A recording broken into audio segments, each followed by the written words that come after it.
I bought this camper basically for salvage price because it wouldn't open. The lift was broken. This is a view of the lift at the rear bumper. You put a crank in that opening, and this is how it looks from underneath.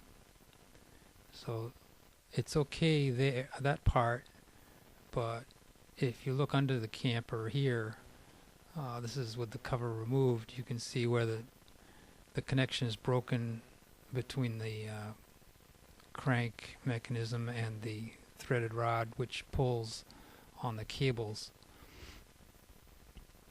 Coming up, you'll see another view, but that, I think that's called a thrust nut.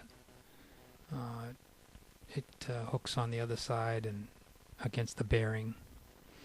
Here we can see with that mechanism removed, because I had to disassemble it to get that thrust nut out. Here we can see the thrust nut again. Took it out, had to replace it by making a new piece. Later on, the Delrin, which is in that white part in the middle there, the threads stripped, so that needed to be replaced as well. This is called a Wiffle tree, and it pulls on all 4 cables.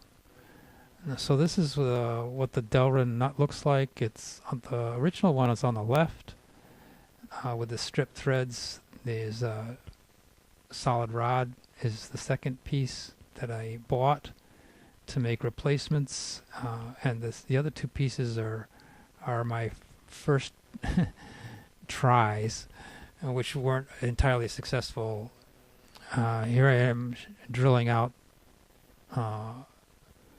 another piece, the last one that actually worked. After I drilled the hole, I cut it in half.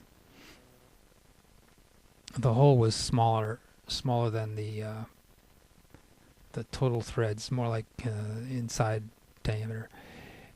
So I heated up the rod, the threaded rod, and pressed the 2 halves onto that, and the heat caused the plastic to melt and into the shape of the threads, and it also welded the 2 halves together. So I let it cool in that position as it took the shape of the threads and bonded together. And after that was done, I had to cut some grooves. Now I don't recommend this. This is a non-standard use of a table saw. I was extremely careful, and you know, you could hurt yourself if you don't do it right, so just beware.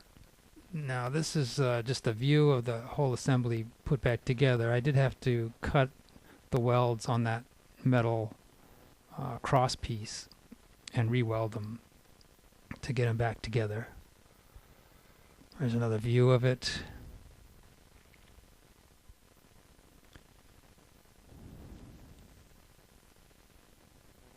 And another view. You can see on the end I tried to make a threading